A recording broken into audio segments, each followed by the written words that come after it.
Залым түлкі. Бір күні арыстан ұйқыдан жаңа оянып, есіне отырса, саулы бұрып түлкі келеді. Сәлеметсіз бе, арыстан аға? Әдей іздеп келдім дейді. Жайма деп сұрайды арыстан. Арыстан аға, сонау қарлы таудың ар жағында балбырап тұрған бау бар. Бұдан шыға берісте көкорай шалғын сай бар.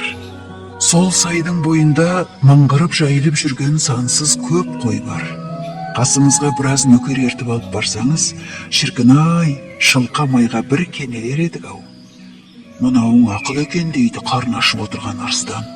Сол қойларға тезірек жетейік, қасымызға кімдерді алсақ екен? Жүректіден жолбарысты, білектіден аюды, қарулыдан қасқырды алайық дейді түлкі. Өңкей батырдың ортасында бір қорқақта керек болар, қоянды дала кетейік. Арыстан түлкінің тілін алады. Сөйтіп арыстан, жолбарыс, аю, қасқыр, түлкі, қоян жолдас болып сапарға шығыпты. Кешке қарай орманның ашықтау бір алаңқайына жетіп, түнемекші болады. Арыстан қанталаған көзімен серіктерін бір шолатта, қарнымыз ашты ғой, не жейміз деп ақырады. Сонда түлкі арыстанның алдына келіп, қол қусырып тұрып былай дейді. Арыстан біздің ағамыз, ағамызға кім дейсің? Аю біздің жолым би, жолым биге кім дейсің? Қасқыр біздің қабан би, қабан биге кім дейсің? Түлкі біздің түмен би, түмен биге кім дейсің? Қоян біздің қойымыз, қойымызды сойыңыз. Қарындар ашып отырған аңдар қоянды тарпа бас салады. Ол күні қоянды бөліп жеп, бармен базар десіп жатады да, ертеңіне тағы да жол жүреді. Күнімен демалмастан жүріп, кешке қарай қонаға бір сайдың басына келіп тоқтайды. Арыстан түлкіге қарай бұрылып, қарнымыз ашты, не жейміз дейді. Түлкі қол қусырып тұра қалып былай дейді. Арыстан біздің ағамыз, ағамызға кім дейсің? Жолбарыс біздің жолым би, жолым биге кім дейсің? Қасқыр біздің қабан би, қабан биге кім дейсің? Түлкі біздің түмен би, түмен биге кім дейсің? Аю біздің қоңыр қой, қоңыр қойды жықта сой. Түлкінің сөзін естісімен жолбарыс аюды алып ұрып жаукемдей бастады. Төртеуі аюдың етіне тойып алып, ұйықтайды да ертеңіне тағы да жолға шығады. Төртеуі қасқарая бір өзеннің жағасына келіп тоқтайды. Арыстан тағы да үйреншік дәніне басып, қарнымыз ашты ғой, не жейміз дейді. Сонда түлкі орнынан ұшып тұрып былай депті. Арыстан біздің ағамыз, ағамызға кім дейсің? Жолбарыс біздің жолым би, жолым биге кім дейсің?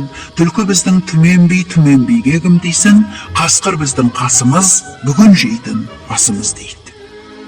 Түлкі сөзін аяқтасымен ақ жолбарыс қасқырды жарып салады. Таңертең тағы да жолға шығады. Күнімен жүріп отырып, кешке қарай бір таудың етегіне жетеді. Сол арада түнемекші болады. Үшеуі үш жерде шоқиып отырады.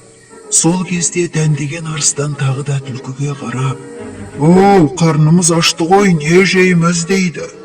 Түлкі арыстанның ар жағына шығып, қол қусырып тұрып былай дейді. Арыстан біздің ағамыз, ағамызға кім дейсің? Түлкі біздің түмен би, түмен биге кім дейсің? Жолбарыс бізге жол азық, бүгінгі таңға мол азық. Осы сәтте арыстан ағаң жолбарысты бас салады. Жолбарыс тыпырлауын қойған кезде түлкі де келіп, терісін сыпырысуға кіріседі. Екеуі жолбарысты жеп болып ұйықтайды. Таңертең екі дос арып ашып, таудың басына өрмелеп шығады. Арыстан солықтап шаршап тұрса, түлкі бір биік шыңның басына келіп, арыстан аға, тезірек бері келіңіз деп шақырады. Не боп қалды? Төменде қаптаған қой жайылып жүр. Ендігі арыстан жетеді. Қане?